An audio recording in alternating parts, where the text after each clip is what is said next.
scene tape surrounds multiple homes here in this Natchez neighborhood as the Adams County Sheriff's Department investigates the murder of 62-year-old Lana Brown-Bradley. Deputies have charged 29-year-old Zachary Lavel Jackson Jr. of murdering her.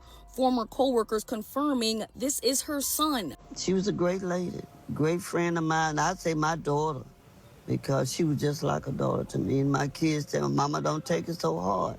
But I'm praying each and every day that I get better.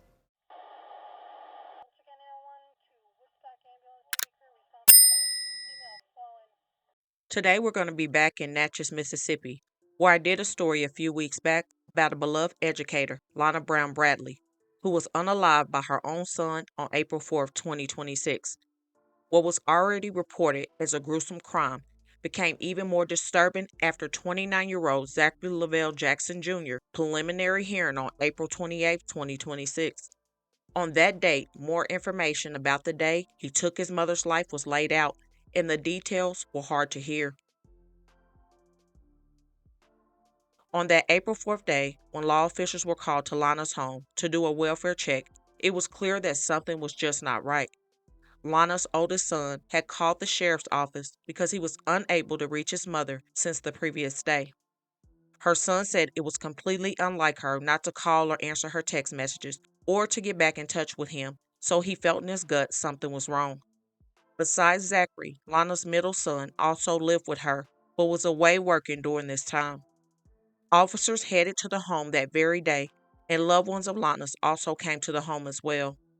When officers first got inside, they realized that the home was very clean, almost too clean, and the floors were said to be very slippery.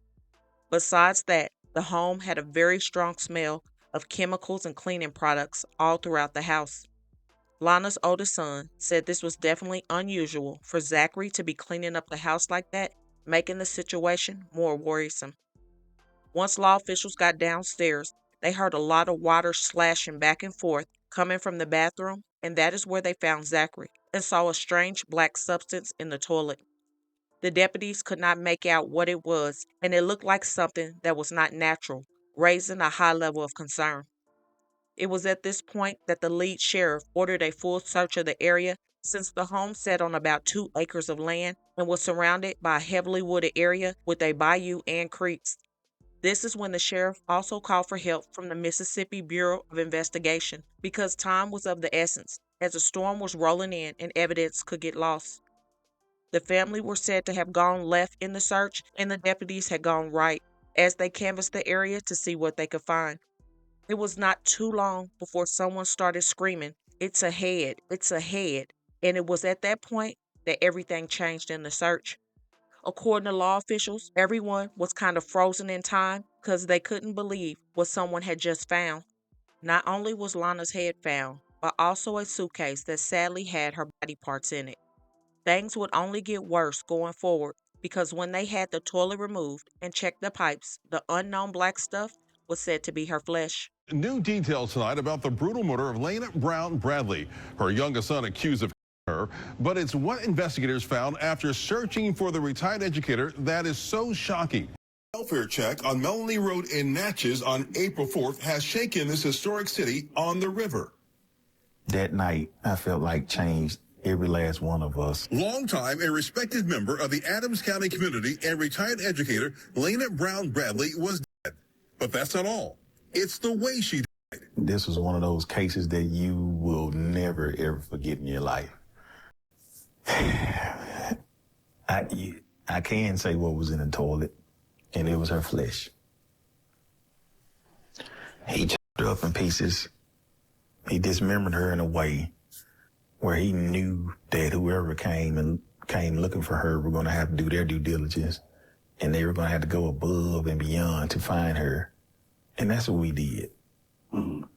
We found her.